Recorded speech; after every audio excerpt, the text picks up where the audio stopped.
বন্ধুসকল আজিৰ এই ভিডিঅ'টোত আপোনালোকক জনাম যে ওঠত তিল থাকিলে মানুহে কেনেকুৱা ধৰণৰ ফলাফল পায় বিশেষকৈ যদিহে মহিলাসকলৰ বা ছোৱালীসকলৰ ওঠৰ আশে-পাশে বা ওঠত যদি তিল থাকে তেন্তে তাৰ পৰা কেনেকুৱা ধৰণৰ ফলাফল পায় বন্ধুসকল এই তিল তত্ত্বৰ ওপৰত আমি ইতিমধ্যে বহুকেইটা ভিডিঅ' বনাই থৈ দিছো যদিহে আপোনালোকে সেই ভিডিঅ'বোৰ চোৱা নাই তেন্তে এই ভিডিঅ'টোৰ ডেসক্ৰিপচন বক্সত গৈ আপোনালোকে সেই ভিডিঅ'বিলাক চাব পাৰিব নহলে আমাৰ চেনেলটোৰ প্লেলিষ্টত গৈ আপোনালোকে সেই ভিডিঅ'বিলাক চাব পাৰিব এতিয়া আহকচোন আজিৰ বিষয়টো আমি আৰম্ভ কৰোঁ বন্ধুসকল সাধাৰণতে যদি ওঠত তিল থাকে তেন্তে মানুহগৰাকী বিলাসী জীৱন কটাব বিচৰা ধৰণৰ হয় বুলি কয় প্ৰেমিক হয় বুলি কয় ভোগী হয় বুলি কয় ৰোমান্টিক হয় বুলি কয় লগতে অলপ কামুক প্ৰবৃত্তিৰ হয় বুলিও কয় বন্ধুসকল যদিহে ওপৰৰ ওঠত তিল থাকে তেন্তে কৰ্তব্য পালনকাৰী হয় বুলি কয় আৰু প্ৰেমিকা হয় বুলি কয় ঠিক তেনেদৰে যদিহে তলৰ ওঠত তিল থাকে বা তলৰ ওঠৰ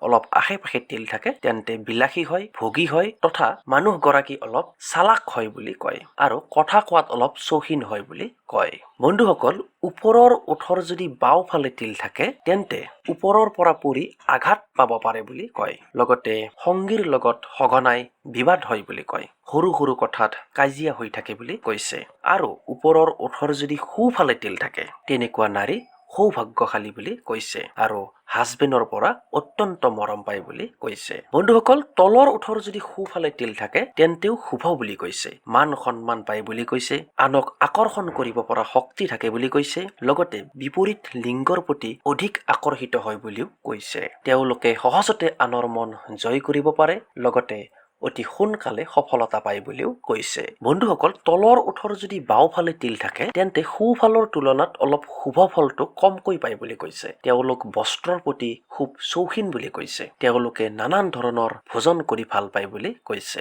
বন্ধুসকল মই ইমান পৰে আপোনালোকক যিখিনি কথা ক'লো ইয়াৰ উপৰিও যদিহে ডাইৰেক্ট ওঠৰ ওপৰত তিল থাকে তেন্তে ব্যক্তি এগৰাকী ৰোমান্টিক হয় বুলি কৈছে সহজতে প্ৰেমত পৰে বুলি কৈছে তেওঁলোক অলপ কামুক প্ৰবৃত্তিৰ হয় বুলি কৈছে কথা বাৰ্তা কোৱাত অলপ চখ ৰখা বিধৰ হয় বুলি কৈছে তেওঁলোকৰ আনক আকৰ্ষণ কৰিব পৰা ক্ষমতা থাকে বুলি কৈছে লগতে তেওঁলোক ভোগ বিলাসী জীৱন কটাব বিচৰা ধৰণৰ লোক হয় বুলি কৈছে বন্ধুসকল ইয়াৰ মাজতে আপোনালোকক আৰু এটা কথা ক'ব লাগিব যদিহে কোনো মহিলাৰ তলৰ ওঠৰ ওপৰত সু মাজতে যদি তিল থাকে তেন্তে তেনে মহিলা অত্যন্ত ভাবুক হয় বুলি কৈছে সৰু সৰু কথাতে কান্দি দিয়ে বুলি কৈছে বন্ধুসকল আপোনালোকে গম পালে যে ওঠত তিল থাকিলে কেনেকুৱা ধৰণৰ ফলাফল পায় যদিহে আজিৰ এই ভিডিঅ'টো আপোনালোকৰ ভাল লাগিছে তেন্তে প্লিজ ভিডিঅ'টোত লাইক কমেন্ট শ্বেয়াৰ কৰিবলৈ নাপাহৰিব ধন্যবাদ